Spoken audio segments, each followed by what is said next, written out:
Hello everyone, मैं हूं दिव्यानी हरपाल और आज हम पढ़ेंगे ब्रिटल मटेरियल के बारे में और उससे बनने वाले stress strain diagram.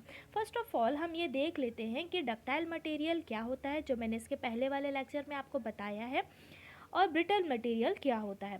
Ductile material मतलब एक ऐसा मटेरियल जिसमें हम टेंसाइल लोड लगाते हैं और टेंसाइल लोड लगाने के बाद उस स्पेसिमेन के क्रॉस सेक्शनल एरिया में लार्ज रिडक्शन होता है। उस टाइप के मटेरियल को हम डक्टाइल मटेरियल कहते हैं। जस्ट उसके अपोजिट में एक होता है brittle material. Brittle material it means एक ऐसा मटेरियल जब हम उसमें एक तरीके से लोड लगाते हैं, कोई भी लोड हो, जनरली उसमें जब हम टेंसाइल लोड लगाते हैं तो वो इलोंगेशन प्रॉपर्टी उसमें बहुत कम होती है या तो फिर होती ही नहीं है। तो उस कंडीशन पे जब उस पर लोड लगाया जाता है तो वो टूट जाता है या ब्रेक हो जाता है। एक तरीके से हम ये बोल सकते हैं कि उसमें प्लास्टिक डिफॉर्मेशन बहुत कम होता है या फिर प्लास्टिक डिफॉर्मेशन होता ही नहीं है। तो उस टाइप के मटेरियल को हम ब्रिटल मटेरियल कहते हैं। अब नेक्स्ट पॉइंट ये है कि जो डक्टाइल मटेरियल है वो एक इंडिकेशन देता है फेल होने से पहले, वो सडनली फेल नहीं होता है।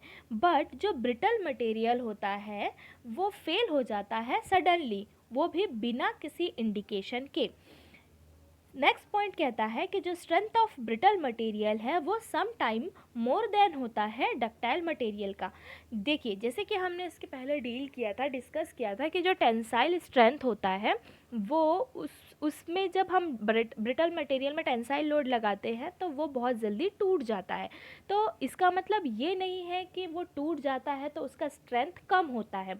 आप जनरली ये भी देख सकते हैं कई बार कि जो अल्टीमेट स्ट्रेंथ होता है ब्रिटल मटेरियल का वो डक्टाइल मटेरियल से कई बार ज़्यादा भी होता है।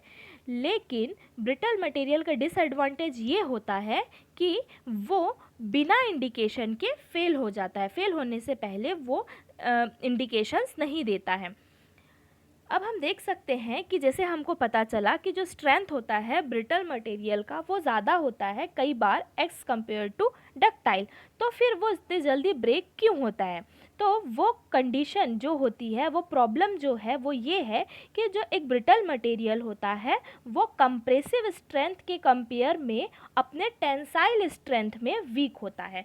तो कोई भी एक ब्रिटल मटेरियल है उसका कंप्रेसिव स्ट्रेंथ ज़्यादा होता है उसके टेंसाइल स्ट्रेंथ के कंपेयर में, इसीलिए जब हम उस पर टेंसाइल लोड लगाते हैं तो वो प्लास्टिक डिफॉर्मेशन नहीं देता है और सडनली ब्रेक हो जाता है।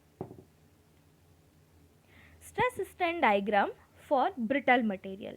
आपने इसके पहले वाले लेक्चर पे देखा होगा जब मैंने स्ट्रेस स्ट्रेन डायग्राम बताया था डक्टाइल मटेरियल के लिए, तो उसमें 5 पॉइंट हुआ करते थे, A, B, C, D, E और F। तो उस पॉइंट में हमने देखा था कि जो A पॉइंट है वो था लिमिट ऑफ प्रोपोर्शनैलिटी। तो आप यहाँ देख सकते हैं सेम एज प्रीवियस, जो ब्रिटल मटेरियल है उसमें भी O से A के बीच में जो कर्व बन रहा है वो लिमिट ऑफ प्रोपोर्शनैलिटी को शो करता है, मतलब stress is directly proportional to strain, Hooke's law को ओबे करता है। तो फर्स्ट पॉइंट हो गया आपका obey Hooke's law, limit of proportionality. Next हमने डक्टाइल मटेरियल के ग्राफ में भी देखा था कि जो बी पॉइंट था वो कहलाता है आपका इलास्टिक लिमिट, मतलब एक ऐसा मटेरियल जब हम उसमें टेंसाइल लोड लगाते हैं तो उस लिमिट तक वो अपने ओरिजिनल पोजीशन पे वापस आ सकता है after removal of external load. तो उस प्रॉपर्टी को हम कहते हैं इलास्टिक प्रॉपर्टी। तो आप देख सकते हैं कि जो बी पॉइंट है वो कहलाएगा उसका इलास्टिक लिमिट। फिर हमने प्रीवियस जो स्ट्रेस स्ट्रेन डायग्राम देखे थे डक्टाइल मटेरियल का, उसमें पॉइंट था C, D और E। ये तीनों पॉइंट था, C था आपका अपर यील्ड पॉइंट, D था आपका लोअर यील्ड पॉइंट और E था आपका अल्टीमेट स्ट्रेंथ पॉइंट। तो ये जो तीनों पॉइंट थे ये आपको एक प्लास्टिक डिफॉर्मेशन शो करते हैं। तो जैसे मैंने इसके पहले आपको बताया कि जो ब्रिटल मटेरियल होता है वो विथआउट एनी इंडिकेशन फेल हो जाता है। तो आप देख सकते हैं कि डायरेक्ट जो आपका बी पॉइंट था, मतलब इलास्टिक लिमिट के बाद जब हमने उसमें और ज़्यादा लोड लगाया वो डायरेक्ट कैसा हो गया, फेल हो गया। ना ही उसने प्लास्टिक डिफॉर्मेशन दिया, ना ही अल्टीमेट जो स्ट्रेंथ होता है वो पॉइंट आप अपने मटेरियल का उसने दिया और डायरेक्ट वो क्या हो गया, विथआउट एनी इंडिकेशन फ्रैक्चर हो गया।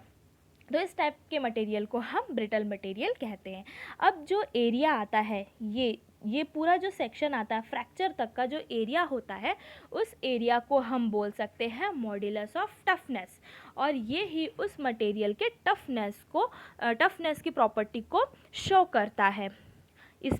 इस पे येल्डिंग पॉइंट्स नहीं होती है, ब्रिटल मटेरियल में येल्डिंग पॉइंट शो नहीं होती है, एंड इसमें जो अल्टीमेट स्ट्रेंथ है वो भी शो नहीं होता है, डायरेक्ट वो विथआउट इंडिकेशन फेल हो जाता है। और आप ये भी देख सकते हैं कि जो मॉड्यूलस ऑफ टफनेस है वो उस मटेरियल के फ्रैक्चर पॉइंट तक लिया जाता है और उस मटेरियल का वो टफनेस प्रॉपर्टी को शो करता है।